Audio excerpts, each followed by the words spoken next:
Welcome to Y Nada Más, a Real Madrid podcast.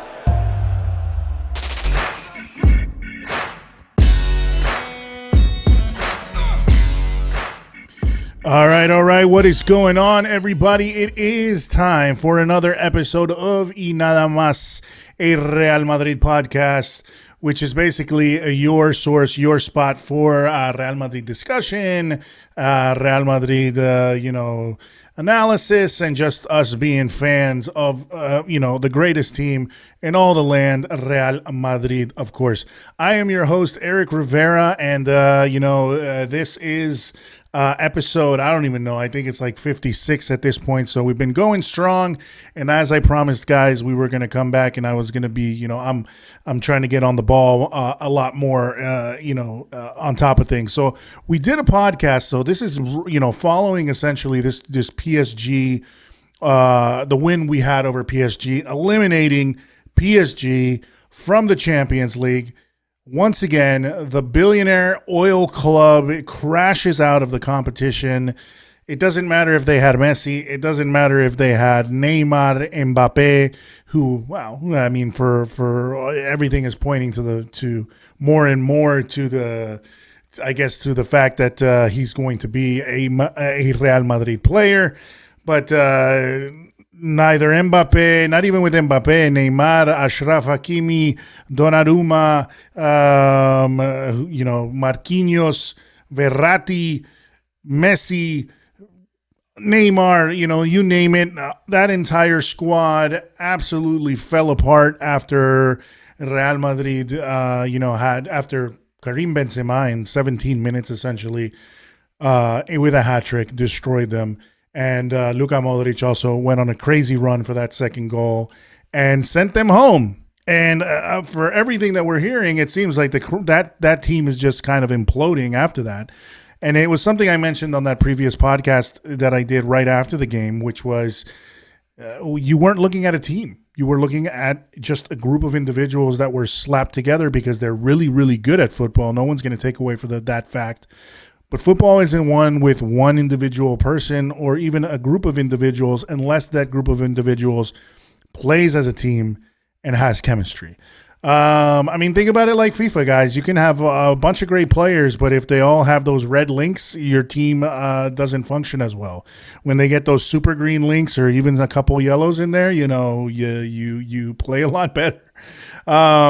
But yeah, that's essential. That's why chemistry is important. It's one of those intangibles that I talk about. It's something that, with all the analytics, with all the numbers, all that kind of stuff that we can get from a game, possession, the percentage of possession, the amount of total passes, the amount of passes that, were accurate, long balls, shots on goal, expected goals, all that type of stuff that we can calculate, that a bunch of people smarter than many of us, or some of you might be doing it in your homes, calculating all these things. The intangibles are the ones we can't calculate, so that's the crazy part about it. And Real Madrid on that day brought something to the table that PSG didn't have, and that was a team, and that was 13 Champions Leagues worth of experience, the chemistry of the team, the grit, the heart, the wanting to win the game no matter what, and then the 12th man, which is, of course, the Santiago Bernabeu, which was after that goal from Benzema, which put the game to 1-1 and kind of put us towards, a possible remontada. The 12th man came alive. So essentially that was an epic comeback by Real Madrid. So given that the fact that the Mallorca game hasn't happened as of this recording yet, we're recording this on a Sunday, and I wanted to record with these guys during the Mallorca game, but I completely forgot that the game is going to be on a Monday, and I will be at work, and these guys will be doing their thing as well. So I wanted to invite two of my good friends onto the podcast that you guys have known. Some of you guys that follow me and have been listening to the podcast know them. One of them is, of course, our senior contributor here at Y Nada Más, which is Trambak. And Trambak, of course, you might know him on Twitter as RMA Tram. He is going to be joining us for this podcast as well. And then our newest contributor, who I've really liked a lot of the things he's written for us. Usually they're very, long, in-depth, and, have a lot of, they're very well written. I'm glad to have him on the podcast as well. I'm glad to have him as part of our team, he's from the UK. It is Mr. Helal Uddin. So those two guys will be joining the podcast right now in a few minutes. And we're going to be discussing everything that has to do with PSG, everything essentially that has to do with the game. What does this mean? I want to get their reactions, how they felt about it. I mean, I think a lot of us Madridistas are still buzzing from that. It doesn't matter. It doesn't matter if, we know now. I mean, we know now that Sevilla has lost the game. Has tied the game. So that's even better for us going into the game against Mallorca, to continue to extend that lead. Essentially, we, however we play against Mallorca tomorrow, will definitely, set us up for El Clásico next weekend, which just at this point is, I don't even think, Barcelona has much of a chance to get back into the fight. But the point is, we want to continue to drive the point home that we are La Liga winners and that we are the top dogs, not only in La Liga, but on the continent. Anyway, guys, so before we get started, a couple things to get out of the way. Of course, remember, you guys can watch. So if you are listening right now, if you're listening to the podcast, which I think the majority of our subscribers are listening. If you guys are listening on Apple Podcasts, if you're listening on Google Podcasts, Spotify, wherever you're listening, guys, please remember that you also have the YouTube version of the podcast. The YouTube version of the podcast, of course, look up Y Nada Más Podcast on YouTube and you will find us there. As I've said many times, guys, we're trying to work our way up to those 100 subscribers so I can get that vanity URL. And that way we can have, more of a home there on YouTube. So even if you guys don't frequent YouTube or you only occasionally watch it, please do us a favor. Check out the video version of the podcast, even if you're not going to sit down and watch it. But give the channel a subscribe. Hit the notification button, all that kind of stuff, so that when they've come on. And that really just helps us so that we can grow on that platform. If you are, you want to continue listening, of course, on Spotify and on Apple Podcasts or wherever you guys listen to your podcast, that's 100% great, guys. If you are on Apple Podcasts, what we do ask, of course, is that you please leave a comment. You please leave a rating, because that helps us rise up in the ranks within Apple, of course, within the Apple Podcast library, which is massive, So we're just trying to do our part. We're just trying to, keep you guys entertained. If you guys love football, that's what I do. I love football. I love watching the games. I love watching every single game, really, but nothing makes me happier than when Real Madrid wins. And this was an incredible game. And that's what we're going to talk about today. Remember to follow us on @Y Nada Más Podcast on Twitter. That's where I am most active. And of course, @Y Nada Más Podcast on Facebook, and on Instagram, we are @YNM Podcast. And then our website is www.ynadamas.net. That's where you can find the articles written by my good friends Trambak and, of course, Helal. Those two guys doing work there for me on the website and helping us out with, aside from, of course, doing video and doing podcasts. They're also writing some great articles there. So check us out there as well. And that's about it for now. Listen, guys, they're going to hop on the podcast in just a few minutes. So we will be right back with senior contributor Trambak B and a contributor for YNM, Helal Uddin. Thank you very much. And we'll be right back. All right. Hello, everybody, and welcome back to Y Nada Más, a Real Madrid podcast. I am your host, Eric Rivera. As I was talking at the beginning, I have two good friends on the podcast, two Madridistas who are just as excited, who are just still, as we say, still buzzing from that big win on Wednesday night. It is none other than senior contributor Trambak B and my good friend out of the UK, Helal Uddin. What's going on, guys? Right, Eric. Oh, we're all still coping. Exactly. So yeah, I mean, tell me, I guess to relive the night. I mean, we won't go obviously, but we'll start talking about different things. I mean, what does this mean? We can discuss all sorts of things, like what does this mean for Ancelotti? What does this mean for, his decisions? Are we going to see some changes? How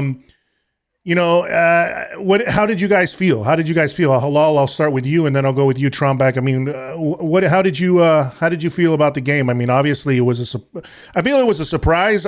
Part of me, I am the eternal optimist. I always feel like there's a chance. Yeah. But I was bummed. I was hurting after the Mbappe goal. And I was like, I don't know. At halftime, I was not thinking we're going to go through. I was thinking, you know what? I hope they get Bayern Munich in the next round and they smash them. That's all I was thinking. Yeah. But because there was a little period where even at 1-1, they were keeping the ball, and I was thinking, are we going to actually get this win? But yeah, from the 60th minute onwards, they just looked like they capitulated. It's in their DNA now, PSG, isn't it? Yeah. And that's it was like a typical Real Madrid performance. Like, we were out of it for like 120 minutes, or 150 minutes. Yeah. And then the last half an hour, we just totally took over the game. Yeah. But yeah, my initial feelings were, obviously everyone was feeling euphoric.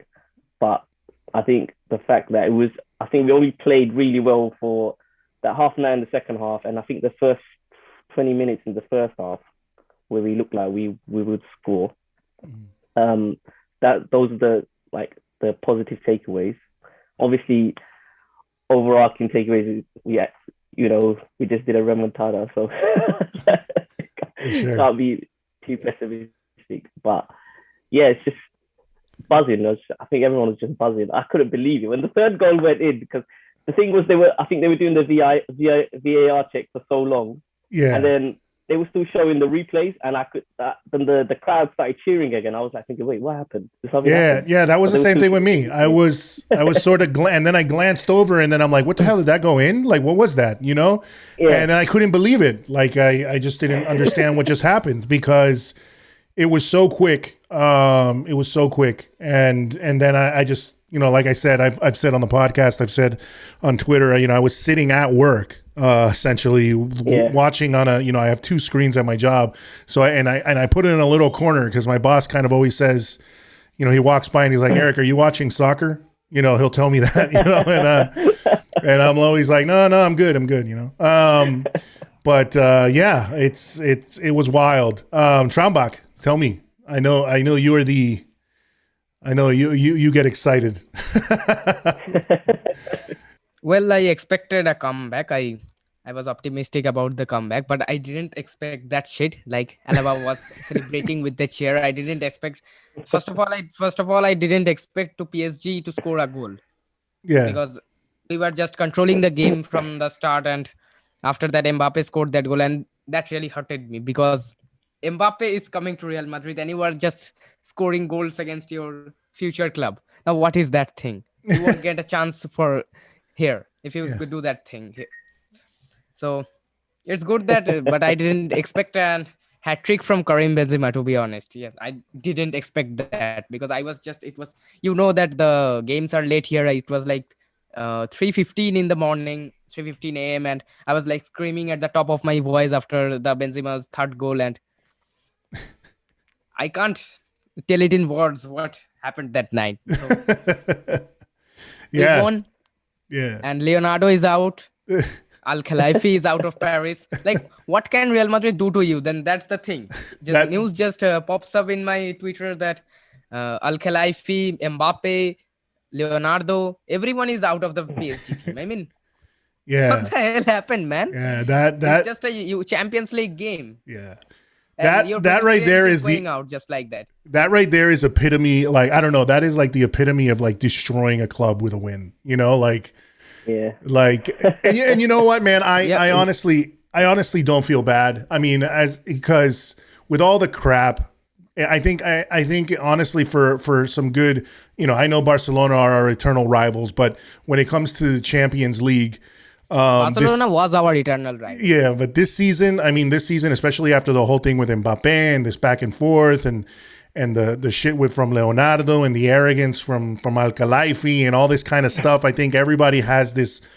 I think even people from other teams, I think wasn't Mueller celebrating too? Like a lot of people just wanted this team out, but I think it's also this thing about, going, it's always that kind of feeling with super teams, people have a feeling, and especially right now with the clubs that they feel are like, these state-run clubs, these big oil clubs with billionaires, whether it's, not anymore, but let's say Abramovich and Chelsea and all these things with the Qataris, and then whatever is Saudi Arabia with Newcastle.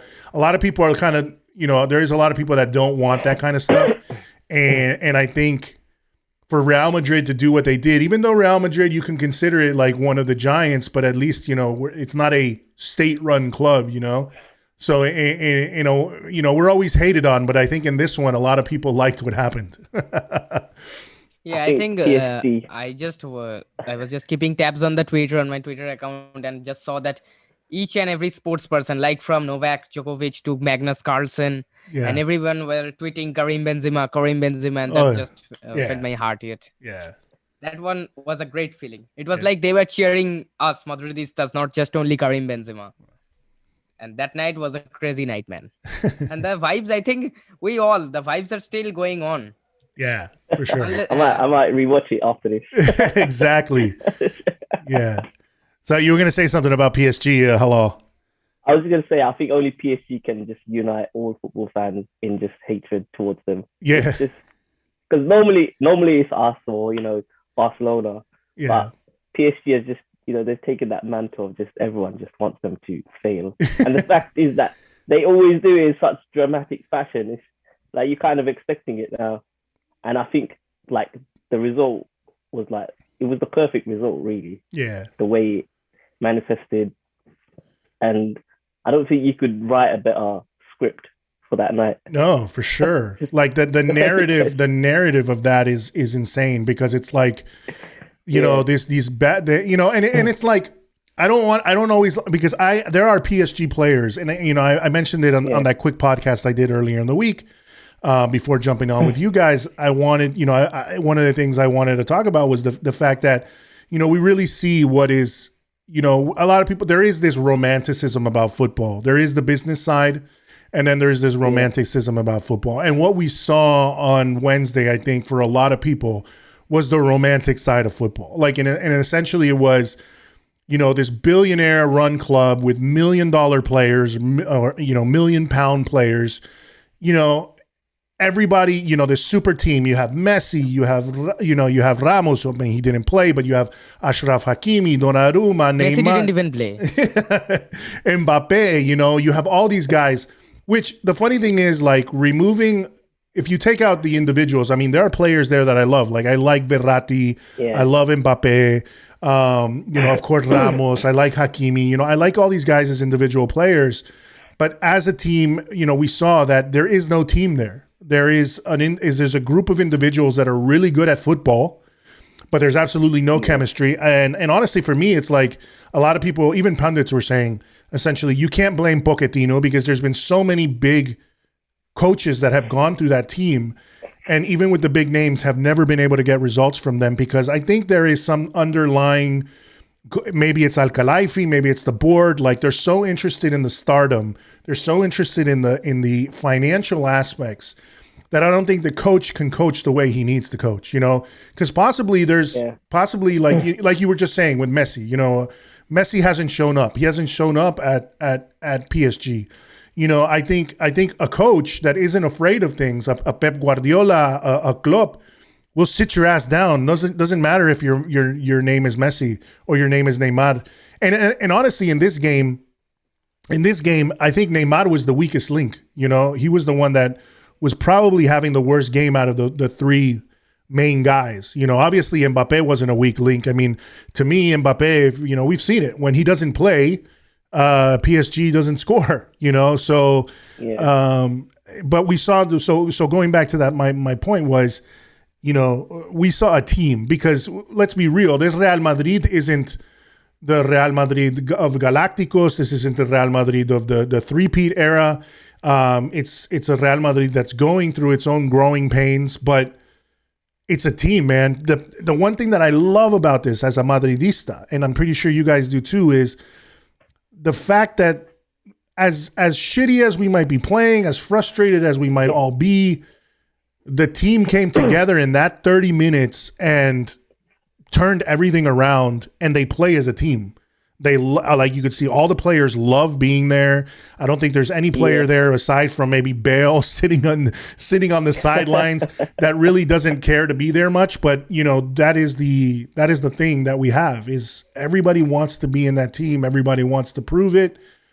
And I think everybody on the team is as much as a Madridista as we are. And we saw that feeling where not only were they blowing us away, but it got to a point where, let's be real, like those last 30 minutes, they crushed PSG to a point where, that whole saying of living rent free in your head, I think we're there for forever for them, They didn't even look likely to score. I was thinking maybe we still get a reaction in the last 10 minutes, but even then it was just that messy free kick from 30 yards. That was it. Yeah. Yeah. And I think that's the difference. Like we've got so many leaders in our team. Even when we are a bit shit, there's always leaders there. Like Modric, Benzema is leader. Alaba comes in. I think everyone loves him. Yeah. besides the cheer celebration, which is just gonna go down in history now. Yeah. But it's just leaders all throughout the team. Whereas PSG, I can't even name a leader there. Marquinhos is there. Yeah, and also I have to say one thing here, that I know that they were having a 1-goal lead from the first leg, but it was such an important game, and Pochettino decided not to play Messi out there was just really, I didn't get that. It was an important game, and you have to play your big players, and you didn't even play Messi there. He was on the field, Trambak. He was on the field. Oh God! But yeah, no. Actually, I'm surprised he didn't start Di Maria, in all honesty. Oh no, yeah. For me, Di Maria is really one of their aside from Mbappe, one guy that has magic, essentially, and we saw it when he was with Real Madrid, and he's continued there at PSG. I think that was strange, but he wanted to go with that trident, and you never know. That's what I'm saying. There might be an underlying current of people saying, no, you got to play the big three. You got to play the big three, and they might not even be in the best form, as we've seen. And Neymar didn't have a good game. Where if he would have started with Di Maria, we would have maybe had a worse game, Those are the type of things that I think that's why they don't have a team. It doesn't even look like Pochettino wants to be there. They're already talking about him being gone since the beginning, almost 3 months into the season, 4 months into the season, they were already talking about him not being there. So how are you going to work? He's definitely gone. Yeah. How are you going to work? They're desperate for Zidane. I think they're so desperate for Zidane, just like what we were mentioning. They just don't have any leaders. They probably do need Zidane there. Yeah. Just to whip them into shape. But the thing is with Zidane, we all know how Zidane's character is. He'll leave at a drop of a hat if he doesn't like things, how the things are going.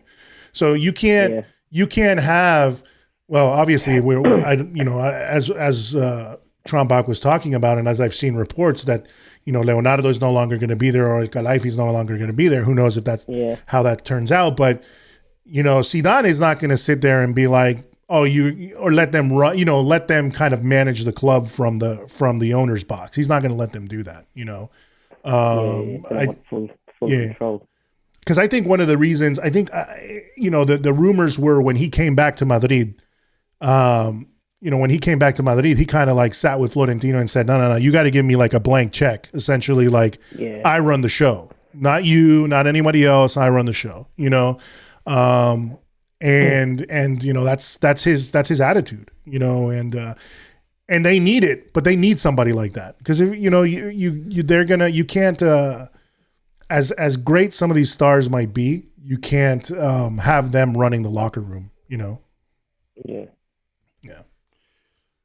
So, But anyway, I mean, Trambak, what are you looking at there? Stats? What are you looking at?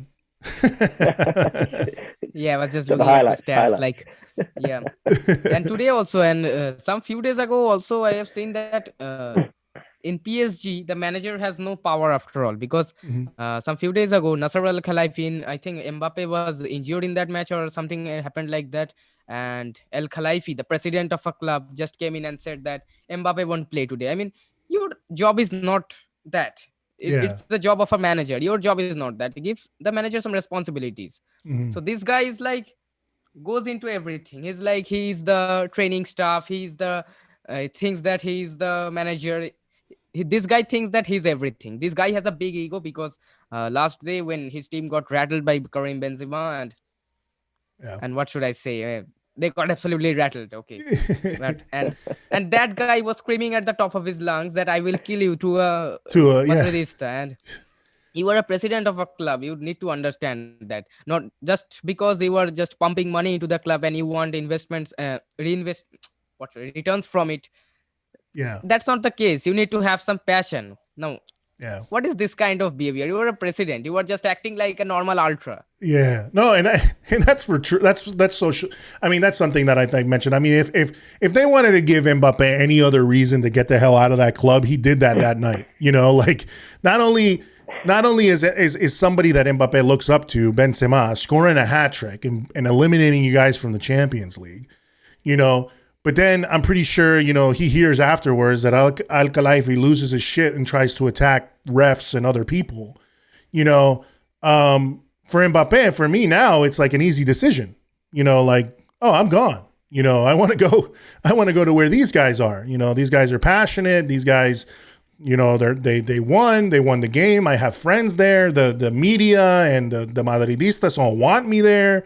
You know, it's like it's the easiest decision, and to go from this environment here to go from a toxic environment to an environment that, you know, we know Madrid can be toxic when you're not winning and the press are on your ass, but you know, I don't have any doubts that Mbappe will perform if he were to come to Real Madrid, you know? So, you know, that's, and he'll be a hero. And the thing is, I think for many Madridistas already to hear all of the rumors that, you know, you've been offered pretty much the entire country of Qatar if you stay, you know, you know, and he's still saying no. That is like one of the things that you're like, this guy's a bigger Madridista than Bernabeu, you know? So like, it's insane, you know. It's crazy that you know, I think he's made it a lot easier for a lot of us. I mean, for himself, and they made it. Sorry, they made it easier for him to make that decision. But one thing I did want to talk about was, listen, I've always liked Ancelotti. I mean, I think he's a good coach, but I think he's a stubborn coach, and we've seen that now, and he's become more stubborn.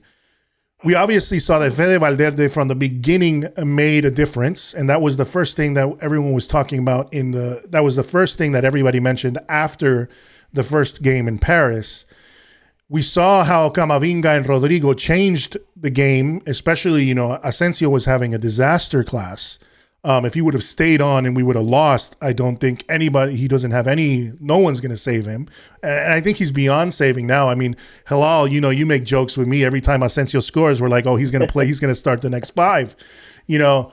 But I think, are we going to see a change from Ancelotti, or do you guys think he's going to remain stubborn?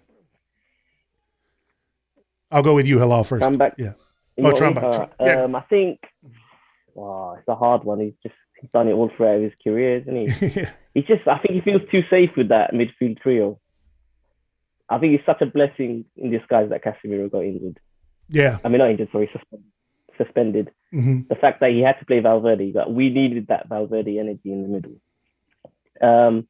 In terms of Camavinga, I think he might start him a little bit more, because I think his form did dip a little bit in the middle, probably a bit of confidence here and there. Mm-hmm. And I think Rodrygo should start every game, because he's clearly the better player.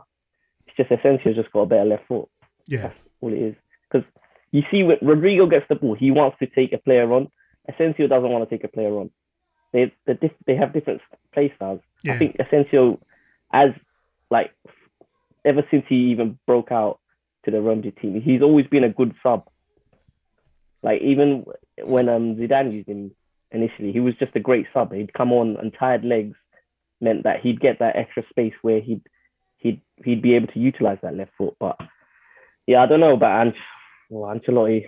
Hopefully he does start Rodrygo more, because I think he gives us a lot more dynamism on that right side. So we're not so like fixated on passing to the left side, because I think that hinders our game so much. The fact that we pass to Vinny so often, it even tires him out because he has to do so much dribbling. But I think the option of because Rodrygo and Valverde, they link up quite well too. Yeah, I've noticed. Yeah, so hopefully I think Valverde might get more starts. I think he'll stick with Asensio though, because I think he just likes that Asensio tends to pop up in the right areas to score a goal. But yeah, I don't know what's going through Ancelotti's mind. Trambak, what do you think? Well, I just want to say one thing, that don't get too much worried. Asensio is going to start the game tomorrow. Don't need to get worried, because he's the favorite boy for Ancelotti. Yeah. I mean, if he gets a red card, Ancelotti will just start him the next game. I mean, fuck the red card. Oh God, man. The thing is, okay, so I want to talk about the PSG game because after the second half, I think that was an absolute tactical masterclass from Ancelotti, because he just subbed off Asensio, he subbed off Cruz and started Camavinga. Then I know you guys seen or not, we were pressing like we were having an organized press against PSG. In the first half, we were pressing, but that was an unorganized one. It was like seemed the one Clasico back, I think. So that Clasico where Madrid scored the last goal. Barcelona were just going for an unorganized press. I mean, their midfielders were going forward, but the defense were staying back to the place where they should be, where they shouldn't be.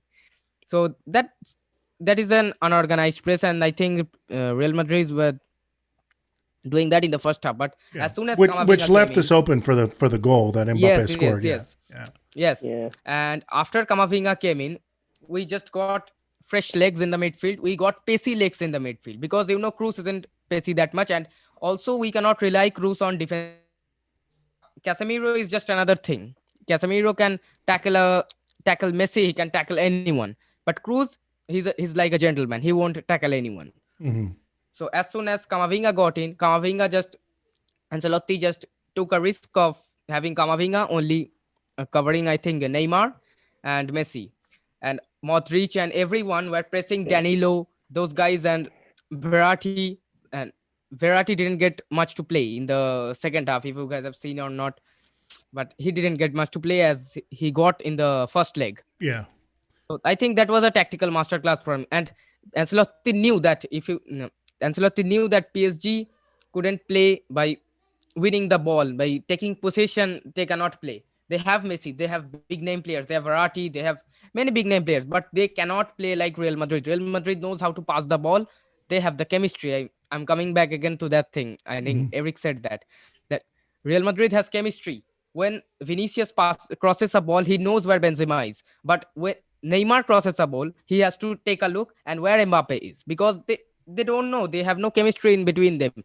It's just like it's a team full of superstars, and they just added too much sauce to their food, and it just got us a bit sour. Yeah.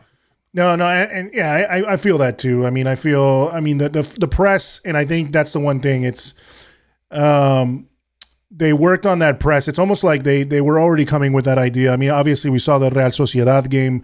It was already like that was in the works. That was the trial run of trying to do that press and pressing high and all that stuff. And going back to Asensio, I think what it is with Ancelotti is I think we have two styles of play in essence. Ancelotti, Asensio, I think is good, and I think I mentioned this on the previous podcast. You have, like you were saying, he's got this wicked left foot, which I kind of say at this point he's kind of become a one-trick pony. At this point, that's what he has, and he's got not much else.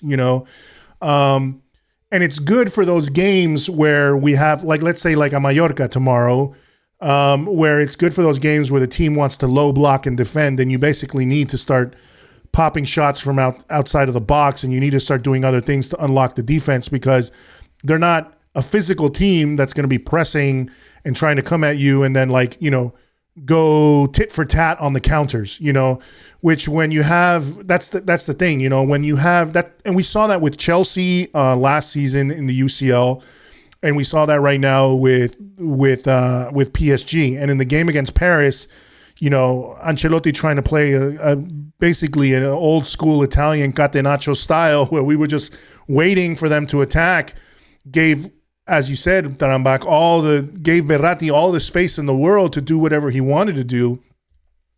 But with these teams that are doing this, you got it that have pacey midfielders that are quick on the counter, that like to get up and attack very quickly. You need to have pace as well. You need to be pressuring quickly, and that is something that we don't have with Kroos. I think it's limited somewhat with Casemiro as well. And then, obviously Modric, if you can't, Modric is great, but you can't have him running for 90 minutes. He can't be alone doing that. And I think what essentially helped him have the game that he had against PSG was the fact that he was backed up by Fede and Camavinga, who were two other guys that could, let's say, if he loses the ball on that run that he made, that incredible run that he made, there's two other guys that can back him up and press the midfield as soon as he loses the ball. So it's, I think you need to have that, especially going forward right now in these games in the UCL that we might be playing the likes of a Manchester City, a Liverpool, a Chelsea or a Bayern or whatever. Those are the types of things that you have to start thinking about, is we need that youthfulness. As much as Kroos is a sniper in the midfield and he can set up everything, and Modric as well, we need to have that where we're somebody's like, on an endless gas tank of just being annoying as hell. And that's what, for me, Fede Valverde was the entire game. That guy was everywhere the entire game. And it was such a difference. I mean, I don't know if you guys felt the same way, but having him on the pitch was such a difference from the beginning of the game. It was something we hadn't seen in the Paris leg. It was this guy running after every ball, everywhere he could possibly be. And, he almost got an assist, right, where he crossed into the box and Benzema's header went right to Donnarumma, I think. So there were these different options that we weren't seeing in the first leg. So, yeah, but I just don't know, going back to that whole idea with Ancelotti. Yeah, I mean, I think I don't know if it was a master class or if he just knew he got wind of it early. He got wind of it early, or he decided to make the changes because he was seeing how tactically they weren't going to get ahead. One of the things I do recognize from Ancelotti was, and I liked that, Helal, you brought up this point, which was after we scored the first goal, you could see that they were shell-shocked. They were worried. And that's kind of where they started capitulating, but there was a spell, like you said, where they started getting possession again. And that's where you started worrying. And I remember that exactly, because I started worrying too. All right, we're letting them back into the game. And I even remember putting on Twitter, like, we're letting these guys back into the game. You got to keep going at them. After the second goal, Ancelotti, I think there was a shot of him pulling Valverde aside, and kind of saying, like, the minute they kick off, just go after them, and that's essentially what got us the third goal. He knew right there that they were done, that they were shell-shocked, that they were done, and that we were going to dominate right after that. And I don't know if he knew that from his time at PSG. I don't know if he knew that because simply he's been, he's a guy with a lot of experience, but he knew they were folding, they were folding like the chair that they were folding like the chair that Alaba picked up, and he knew that. So it was a little bit of, him under, that's the one thing we talk about tactics.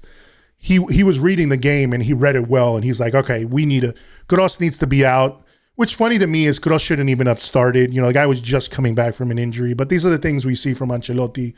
But in the end, man, I can't complain. I like Ancelotti. I think he's good at man managing. He's done that. He's done that with the big stars before, But yeah, it's the stubbornness that kills him and gets us all like pissed off and wanting him out.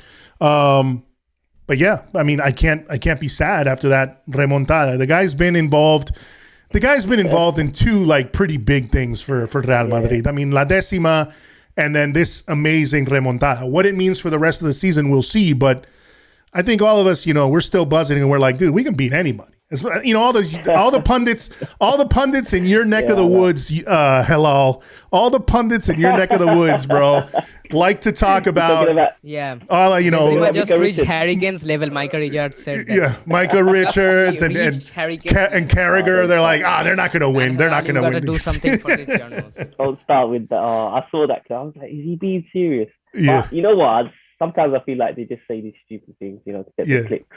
But I can't, because he was still like, he was backing up his argument saying, in the last 6 months, he's changed my mind. I'm thinking, what do you mean last 6 months? Like, he's been playing at Real Madrid for over 13 years now. Yeah. Why is it the llast 6 months that's changed him? And even if you were going to use like a recent history, why not say the last 3 years since Ronaldo's left? Because he scored 30 goals a season now, hasn't he, for 3 seasons. It's just, I don't know. It's just such a stupid take. Yeah. Well, no, what it is with me in the UK, I mean, and I watch the Prem, but it's the unfortunate thing. And I remember Modric said it very eloquently one time. He's like, it's not necessarily that the Prem teams are arrogant. He said it's the people around them, essentially. It could be the fans, it could be the pundits. Everyone is only playing up that only the Premier League exists, as if like, they were asking questions of like if Sergio Reguilon is a good player, if and they're talking about Benzema being up there with Harry Kane, like, come on, man, like that's where people get bothered by it. Like, do you guys watch anything outside of the Prem?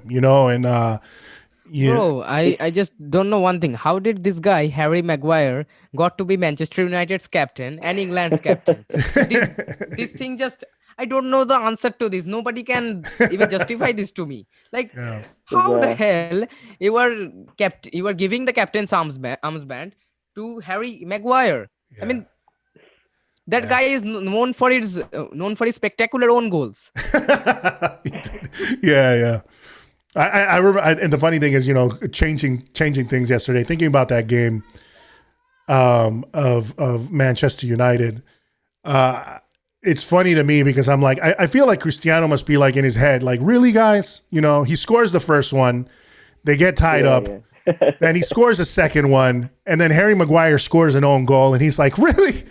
Like, now I got to come and score another one for you guys, and then he scores the third one. He must be in his head like, please don't score another own goal. Motivating Cristiano for the fourth goal. Exactly. It's crazy to me. I mean, and us for me, as obviously as a Real Madrid fan, Cristiano is Cristiano. I am not a Man U fan, but I want him to see him succeed. But it's just funny that you think, and then the things about him being the problem and whatnot, and you're like, how can the best scorer in the world be an issue for you? It's ridiculous. Just, you know what? It's just such lazy journalism from pundits and even journalists. Like, they're so fixated on blaming Ronaldo, and they totally forget how like dysfunctional Man United has been since 2013. Yeah. And then as soon as he comes in, they're blaming him. Now Rashford's not playing well. But Rashford's not been playing well for 2 seasons now. And like now finally people are starting to realize he's not even trying on the pitch anymore. So how can you blame your top scorer? Yeah. When he literally pulled them through to the knockout stages of the Champions League. He's got them a vital win yesterday. And he keeps proving them wrong. And it's obviously that, Ronaldo haters. I think it's that. They need to feel vindicated about their opinion about him. Like, I get it, he's a good looking guy, he's a billionaire probably now, right? But he's got everything in it. Like, but come on, like, these are like grown men and they're getting like visibly irritated by his continued success. Yeah. I mean, I think it's the the Messi FC of the world, and I like Messi. I mean, I hate I don't like the back and forth, and I like Messi. But the thing is, the Messi FC makes you hate Messi.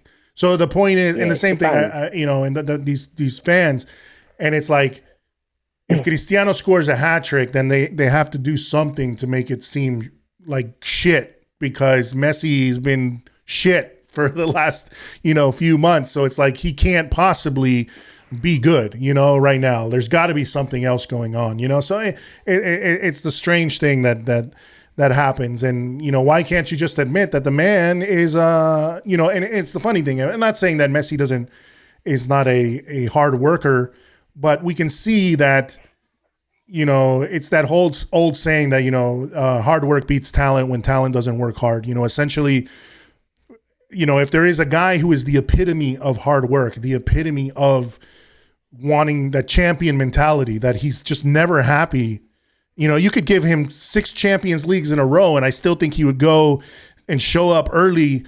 to training the next day, even after winning, let's say, the 6th Champions League in a row, because he's just that guy. And there's very few like him, and I think guys that are like that are guys that we have on Real Madrid, guys like Benzema, guys like Modric, guys like Lucas Vazquez. He's got to throw some shit in there. I love it, man. I thought, are you being serious there, Trambak? Yeah, man, I know only on one GOAT, and that is Lucas Vazquez. I don't know anyone other. Yeah, Listen, but you know what? He's going to be in the history books Yeah. for that penalty. Yeah. No, you know what? But the thing is with Lucas Vazquez is I used to I not dislike him, but I used to feel like this guy's not Madrid quality. I feel he's a super sub. The same thing way Asensio is. He's a utility player. You can use him in a pinch. When he has a good game, he's absolutely fantastic. But he's not a guy that you want to start he's a utility player. He's a he's a I think he's a decent right back. I would never want him playing in an attacking role, but I think he's a decent right back. Yeah. And the thing is, when he should have gotten 3 to 4 Ballon d'Ors by. Yeah, if it was for Zidane, he probably would have, because Zidane played that guy like there was no end, man. Like, but Zidane loved him. Zidane loved him, man, and that's like all the jokes that come out of Real Madrid Twitter. It's always like, what does Asensio have on? What does Asensio have on Ancelotti, man? And this is the thing. It's funny because we joke about it, but at the same time, I think a lot of times it's the things we see in training. As a coach, you see these guys might be fantastic in training, but going back to, let's say, my days as a coach of a fighter, you had guys that we call like gym heroes. They're like insane in the gym, in the boxing gym. They look so good, and then they go into the ring and it's like a real deal fight, and they just fall apart. Because it's 2 different mentalities, it's 2 different mentalities. One might be good on the field where they're comfortable and they're in training and stuff like that, and they're great. But then, when it comes down to the real deal, they can't pull out the same tricks, and so sometimes I think that translates to why coaches will maybe see something on the training ground and think, hey, man, this guy's got something, but then they keep on playing them, and then in the real world, it's not functioning, But they still see these things on the training ground, and there's like, that's got to come out at some time. But how long do you do that, play that game, until you finally realize this guy's just doesn't have it, And I hate to say it, because I remember posting about Asensio, a long time ago, saying like, this kid is the next wonder kid. All this stuff. This is before, obviously, his injury. And I think a lot of us thought about that. But then I think in a lot of ways, he never came back, and he's still got that excellent left foot. But, we always say at this point, it's always like he scores and you're like, there's another game where he's going to play for a couple games and then disappear for a few. And then he'll get rotated out. And then, he'll get subbed on for 3 games from now and score an absolute wonder goal, and then again they'll play him. So it's kind of that.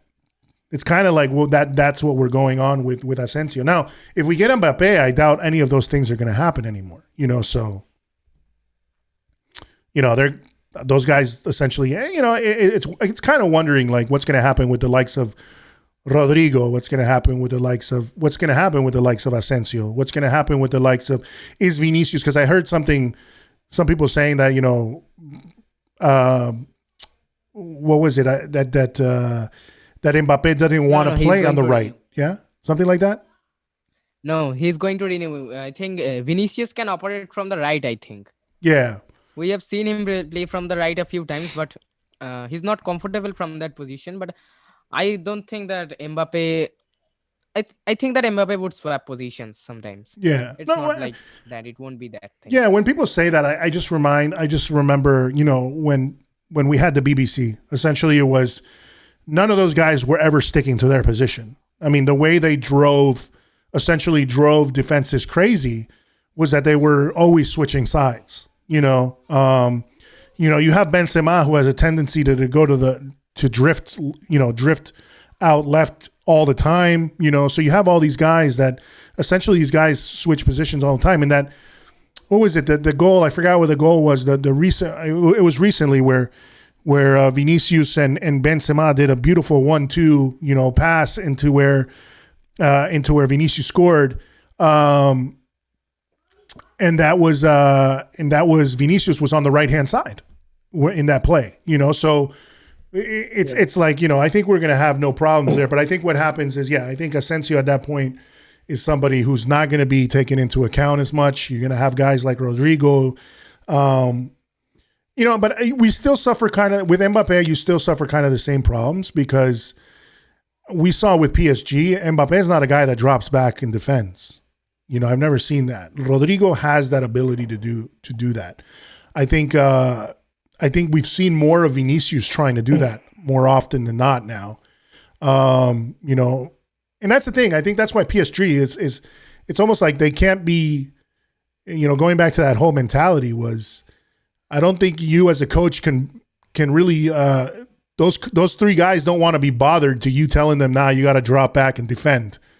I mean, Messi doesn't, when he's feeling shitty, when he's feeling like he doesn't want to do anything, he just walks the pitch up and down. That's what we've seen from him, and Neymar's not going to come back and defend. I mean, look at the ball that he lost against Luka Modric and how lacklusterly he tried to get that ball back. It was part Modric going on a run, but it was part Neymar just going, fuck it. I'm not going after this guy. So it was. Even today, both Neymar and Messi were being booed in the Parc des Princes. I saw the news. I didn't see the game, but I saw the news that they were getting booed by PSG. But I don't understand this from PSG fans because Messi didn't even play. Oh God, man! He just missed a penalty. But that's. You already know that when Messi steps up to take a penalty, he misses it. It's nothing new.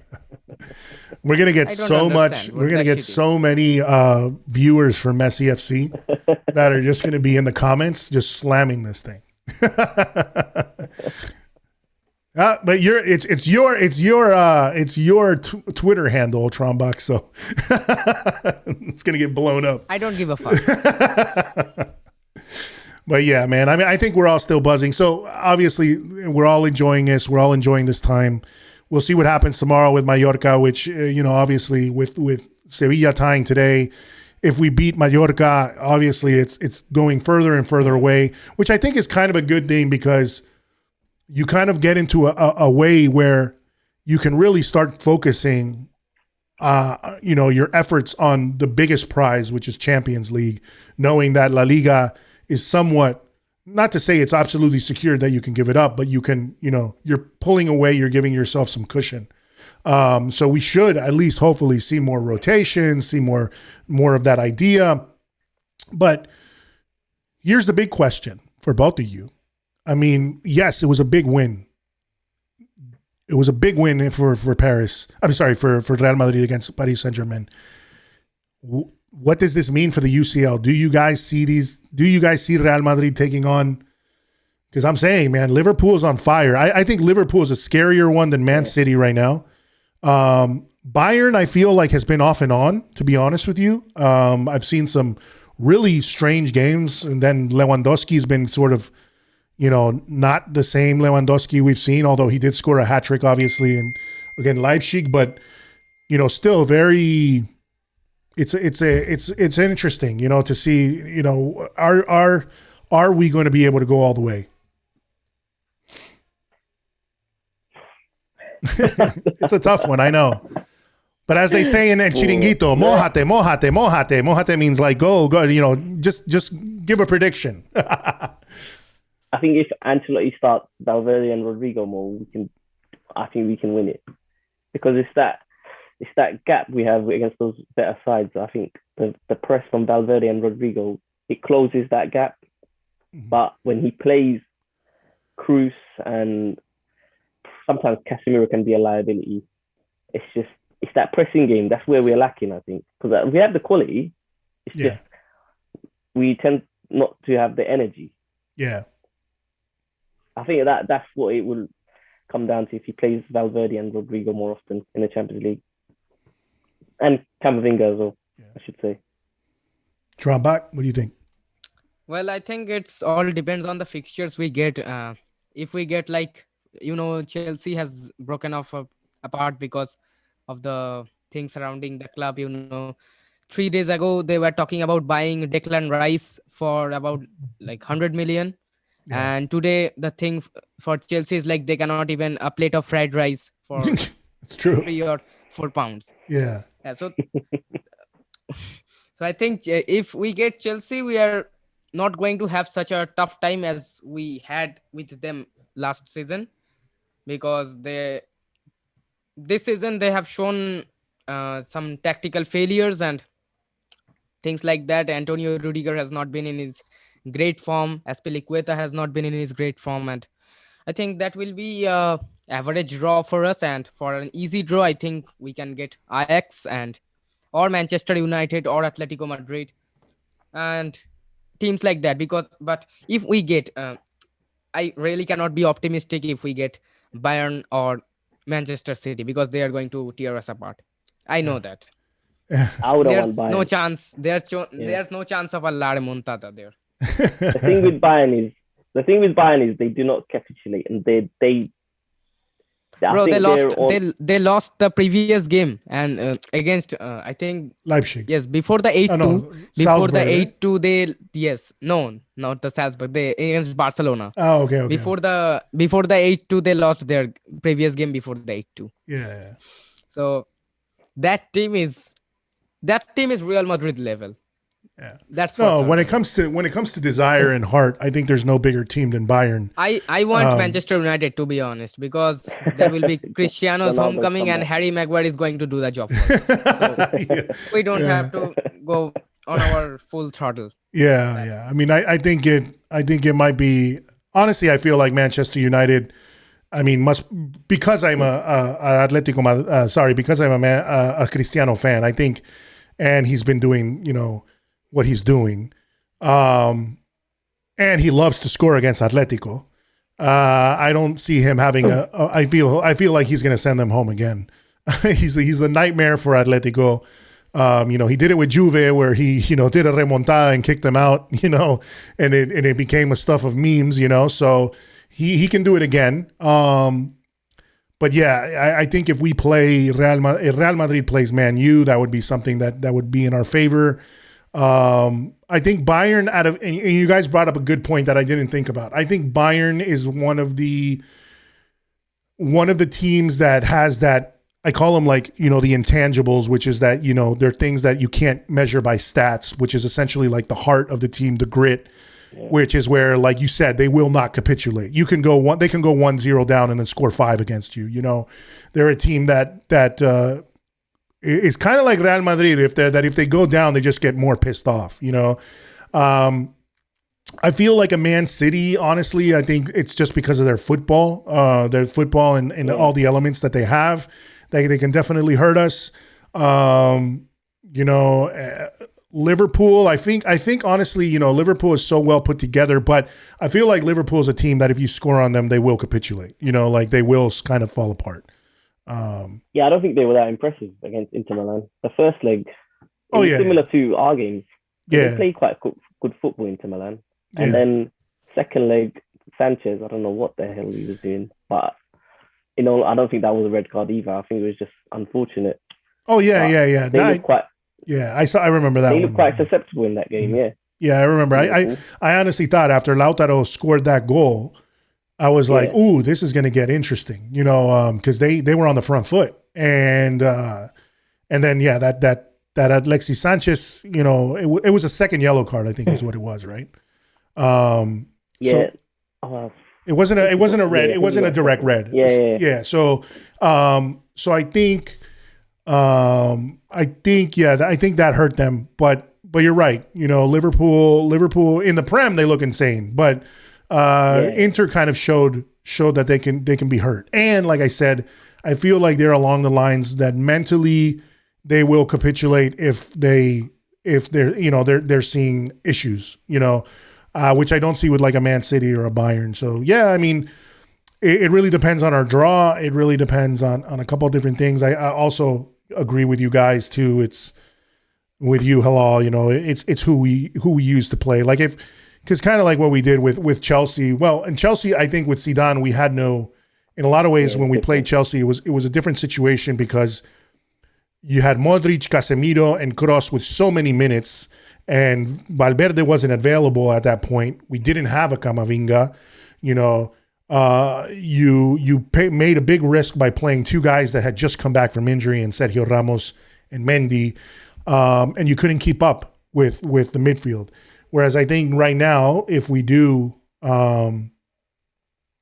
play with that kind of midfield with a Fede Valverde, with Modric the way he's playing, backed up by a Camavinga and a Valverde, then you're gonna have a lot of opportunities there to really showcase something. And the other thing is, I think Kroos does not like playing that role of CDM. Like, he hates that role. I think he's even said it in interviews in the past, where when he was used in that role, he did not like playing that role.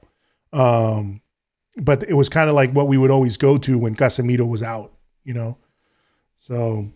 So yeah, it's going to be the setup, but I feel like going back to this whole crazy thing with PSG, they've given us a reason to believe, They've given us a reason to believe in that this team can go anywhere they want if they are on fire, if they are feeling it, and if the tactics are correct, so. Yeah, thank you, Donnarumma. Yeah, and Pochettino for not playing Messi. Oh man, I mean, but yeah, I mean, honestly, the Donnarumma thing is crazy, but like I said, I feel like that was more of that was a screw up, but they were still in it, and we kind of let them get back into it, and it was the Modric for me, the Modric run. And that play from Modric, Vini, and Benzema to score that second one. After that second one, and they tied up the game. It was like these guys did not. It almost like they gave up because they're like, we don't want to fucking go to penalties, man. We don't want to go to we don't want to play another. Yeah, we are not going to waste our time. Yeah, we don't want another 30 minutes of football. That's exactly what it looked like, because we were after the third goal, we were closer to scoring a four when they were the fourth than they were ever into getting somehow back into the game. I mean, I honestly think I was at a point in that game where I remember I was sitting at my desk and I'm looking around and I'm like, who can I talk to about this? Like, what is happening? Because it got to a point where you were thinking like, it looks like they're going to score 4 and 5 goals right now.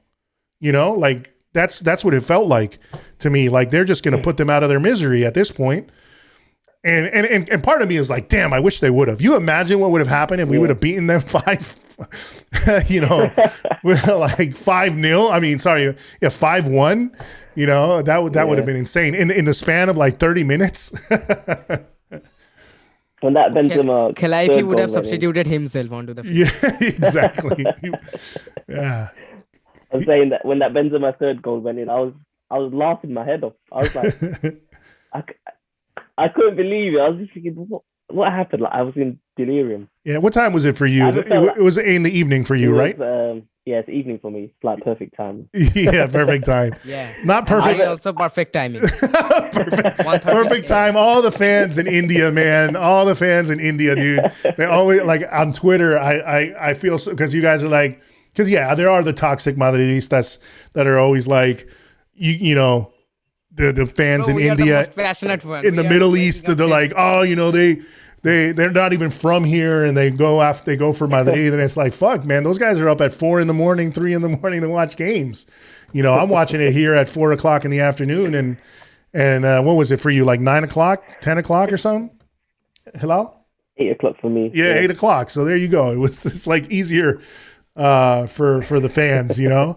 But yeah, Wake up until devil time. they gotta play it. They gotta play out there one day.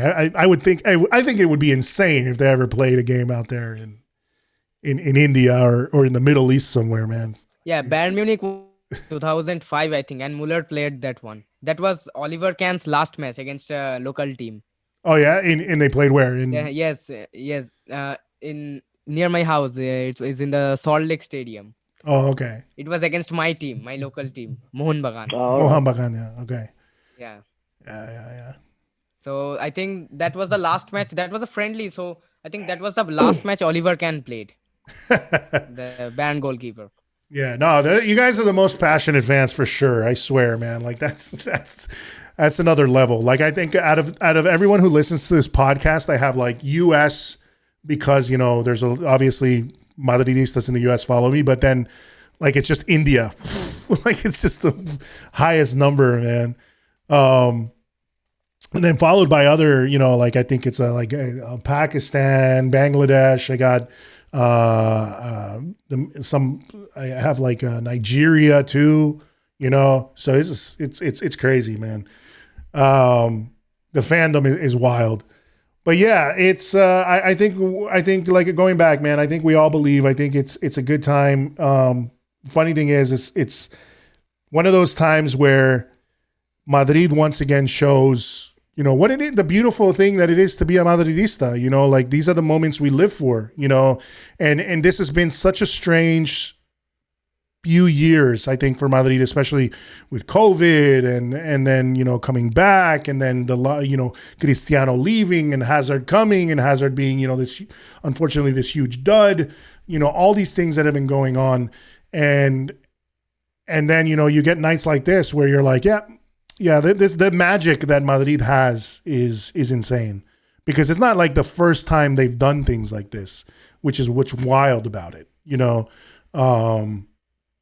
It's what it is that we get, like, and I think it's funny because on El Chiringuito, the guy that I dislike the most, which is Jota Jordi, he's the biggest Barcelona fan. He even said, like, he had his little moment of being a non-Barcelona fan and Madridista hater. He had his little moment of admitting it to himself and saying, he's like, I'm jealous sometimes of Madrid, man. Like they just don't give up. He's like, as much as you hate them, and they were showing, because they show these like live broadcasts while the reactions. And when they scored the first goal, he's hugging, all the anti-Madridistas and the Barca fans, and they're all happy, like, and they were saying, like, yeah, clap for Mbappe, Madridistas, do that, clap for Mbappe, because we were supposedly supporting him or whatnot. And then, man, the faces they had in those 3 goals was just one of those beautiful sights, man. That thing I also saw, because PSG lost the game and Paris was sad that night, because I understand that when your team loses, you were sad. Yeah. But one thing I didn't understand, and why PSG lost the game, but why the fuck half of Catalonia are sad? Why, bro? Ah, man. You have nothing to do with the Champions League. You play in the... You can be happy against Galatasaray. Also, you have drawn that game. Oh, my God. That game. I love that, because Xavi ball is going on anyways. Yeah. I'm just wondering if Sergio Ramos celebrated. I'm wondering that too. They didn't even show his face. I'm wondering, like, he must be feeling it inside, even if he wasn't outwardly showing it. Yeah, but I think it's both pain. I think it's honestly both pain, man, pain and be happiness.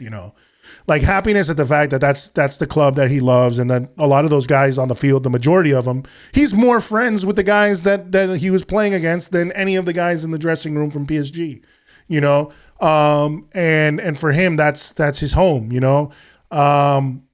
but also to be on the team, like I think the whatever happened, him holding out for extra years or whatever, I think it was just like he's thinking, man, was it worth it? Was it even worth it? But at the end of the day, too, is as much as I love Sergio Ramos, I have, the poster here on the back is him, and I have his jersey, and he's one of my favorite players, one of my favorite defenders of all time. And it just bothers the hell out of me that it had to happen the way it happened. And right now that, but like I said, in the end, we have two guys that came in, Alaba and Militao, that have almost made us say, well, we love you, Sergio, but we've got these guys now, And you see Varane, unfortunately, because Varane had Sergio Ramos at his side. For Varane to go from Sergio Ramos to Harry Maguire, that's a big drop, man. Yeah, even Cristiano calls Harry Maguire his captain. Yeah, exactly. Where, I'm thinking Cristiano must be thinking in his head, I know a captain. I know a real captain, man. I remember what he was like. Sergio Ramos scores goals. I don't think there's much difference between Sergio Ramos and Harry Maguire. Sergio Ramos used to score goals and afflicted his team to score more goals, and Harry Maguire is still doing that. He's scoring own goals so that his team can score the right goals at the front. Yeah, he's motivating them from the back. That's what it is. Yes. Lord Harry. Oh man! All right, guys. So I think that we got everything we wanted to talk about. Obviously, there's no game to talk about. I think tomorrow we're going to play Mallorca. Anything quick you guys want to say? Before the Mallorca game, like what are your expectations of the game against Mallorca? Will we see rotations? I mean, will we see them playing? Obviously with Sevilla, tying today. I'm pretty sure Ancelotti isn't going into this game thinking, I want to rotate everybody and play a brand new team because of the fact that you want to extend the lead.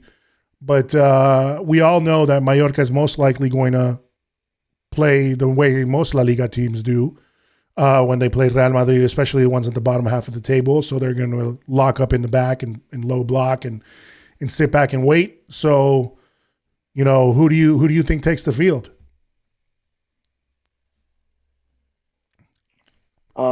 I think Casemiro would start. Well, Asensio, obviously, as Trambak said. Well, I think Asensio starts because he's from Mallorca, so I think that's yeah. He's from everywhere. He's starting every game, and so he's from everywhere. But I think the thing is, I will tell you this. I mean, I honestly think that in these type of games where they play low blocks like this, you want a guy that can shoot like that. Those are what you're saying, Eric. Yeah, those are the times. I mean, when there's fit? Yeah, what happened? Is he fit? Is Bale fit? I'm saying. Is Bale fit? Oh man, yeah. I want Hazard to start that match because why did we buy him to sit on the sidelines for? I would love to see. I would love to see Hazard. I'd love to see Jovic.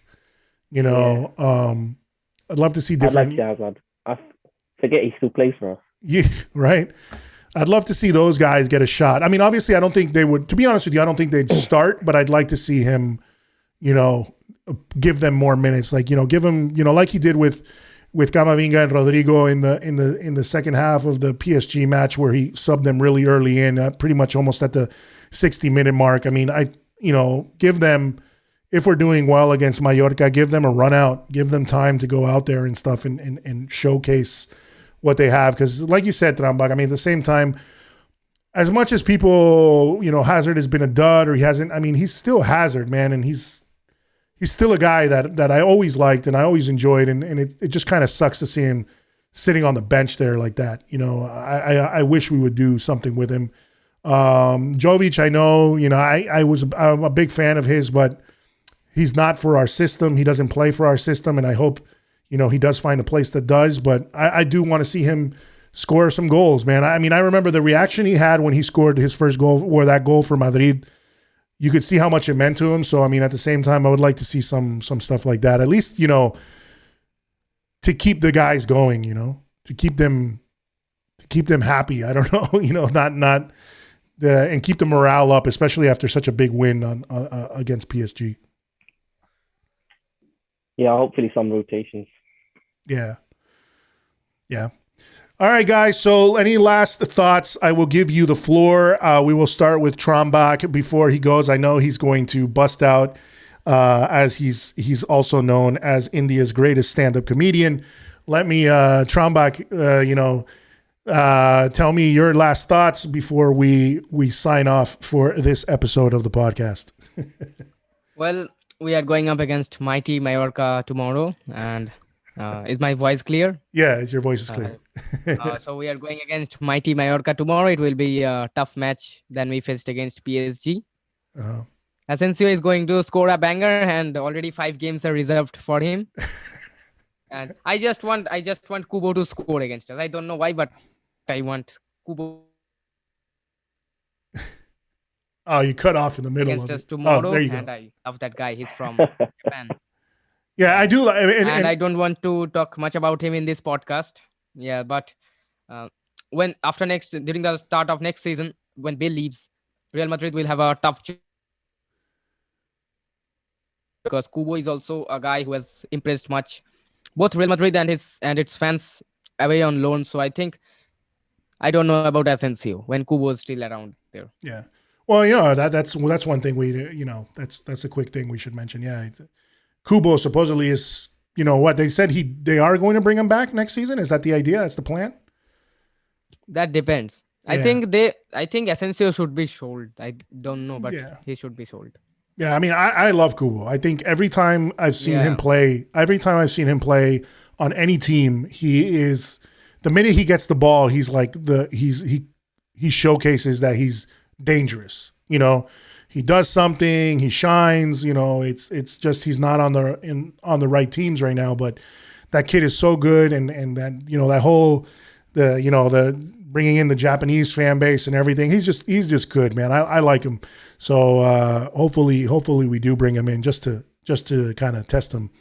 Halal, give you the floor. I think a special mention for Alaba. I don't think we could have found a better replacement for Sergio Ramos. Yeah. He's just seamlessly slotted into this squad. He looks like he's pumping everyone up. You can see he's got like a father-son relationship with Camavinga. He's always slapping him after the game like it's a ritual. Yeah. I think, that's one of the best purchases we've done in the last few years.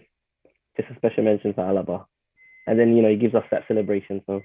Yeah. No, I agree. Alaba has been... The funny thing is, man, I followed Alaba when he was at Bayern Munich. I've always liked him as a player. And to see him, like you said, slot in so seamlessly. You see him as a leader, and not only that, I've liked him, when you've seen the things with Austria and how he's such a leader with the Austrian team. And then on this team, you definitely want to have guys. And the funny thing is, it's incredible to me because I felt like Varane was more of a follower to Sergio Ramos than being sort of an intense player. But right now we have two guys with a very intense personality and very driven as our center backs, because Militao is a tough, hard defender, and then you have Alaba there as well, sort of leading with that leadership role that he has, and I think we couldn't have found a more incredible pair to have at the back now, and I think time is only. I mean, I think Alaba's already got the leadership and he's already got sort of his game honed in, but Militao is only going to get better, I feel. And with somebody like Alaba at his side, I think the sky is the limit for these guys. So yeah, I'm very happy about that. Special that's good to bring up. I mean, I love the guy. So, and he, and he seems like in the dressing room and everything, he just gelled in perfectly. They all like him. They all want him there. And I think we couldn't have asked for better. Honestly, the team as a whole motivates me. Outside of the footballing, like maybe the tactics and everything hasn't been entirely where we want it to be, but the personalities for what we want to have going forward are there.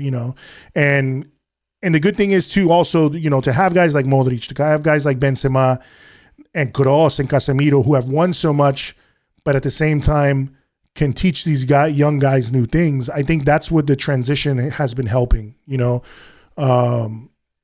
these guys along. But that's it. That was my last interjection there. Thanks for bringing that up, Helal. I think Alaba deserves a shout. Our definitely our defense. Oh, one thing before we go. I mean, I think one thing I was asking on the last podcast. So, I guess quick names. I mean, not names, but positions. What do you guys think? I know we all know about Mbappe coming in and feel like Mbappe is pretty much a lock, but I feel like definitely we need to look at having. We definitely need to have another right back come in, and hopefully that's on the radar. I would like to get somebody, a legit a legit defensive midfielder that plays Casemiro's position as a background. I know Tchouaméni has been mentioned, and I like him very much as well.